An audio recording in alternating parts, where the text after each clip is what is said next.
Вапцањето јајце е со намена и нормално со причина зошто се прави овој ритуал во христијанската религија. Тоа што народот си измислил богата трпеза за Великден нема никаква врска со она што се бара од вистинските верници.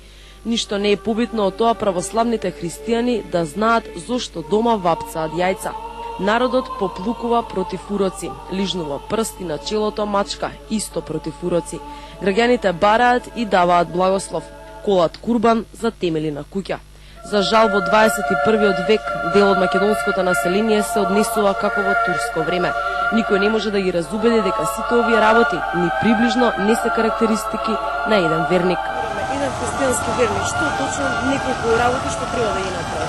Она што треба е првенствено да има послушание кон прописите или начинот на спроведување или модусот кој што го има во црковното предание, а тоа како треба да живее секој православен христијанин. А од друга страна треба да живее свето таински. Тој термин значи дека треба да ги почитува тајните и да ги на црквата, а тоа се неколку. Прво, за да биде православен мора да биде крстен и миропомазан, но не останува на сето тоа. Потоа мора да го следи континуитетот на православното живење, а тоа треба да подразбира пост, одење во црква, исповедање, причестување како врв на сето тоа живење и секако морален аспект на тоа живење, а тоа значи нели воздржување од страсти, воздржување од недела и правење на добри дела, односно на милостиња. Во нашата 2 милионска земја најмногу има од православна и од муслиманска вероисповед. И едните и другите делат територија, и едните и другите мора да делат и соживот. Она што како православни теолози и како православни верници го учиме за другите религии, всушност и го црпиме главно преку науката која што се нарекува историја на религии, која што ние проследуваме и изучуваме во рамките на своето образование, но и која што ја црпиме од разните теолошки книги, списи каде што се опишуваат другите религии, дали во однос на православието и христијанството, дали воопшто како информација, историска информација. За исламот, религијата нели на муслиманите, можеме да кажеме дека е настаната во 7. век. Се поврзува со пророкот Мухамед, кој што е основач на оваа религија и кој што тие го сметаат токму за пророк Божи, односно пратеник Божи на земјата, чија цел била да ги научи луѓето на правото верување, односно на правото исповедање на верата. Главна книга или пандан на Библијата во христијанството кај исламот, односно муслиманите, е Коранот.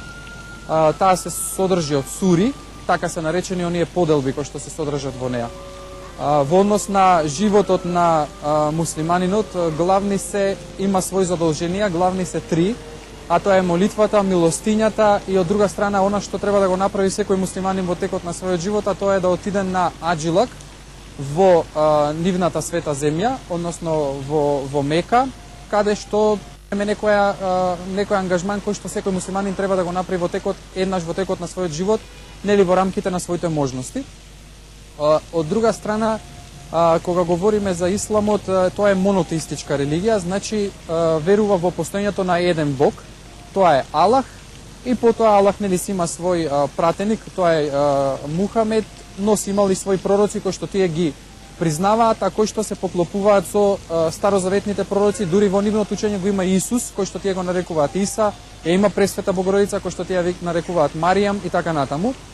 Околу празниците, празнувањата, значи постојат два главни празника кај муслиманите. Едниот е Фитер Рамазан или само Рамазан познат, а другиот е Рамазан Бајрам.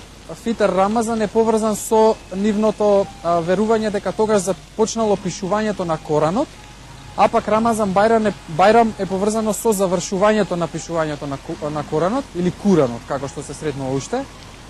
За време на вториот празник или Рамазан Бајрам тие пропишуваат пост, тоа е 30-дневен пост или едномесечен пост и само во овој случај имаат пост, значи во текот на целата година.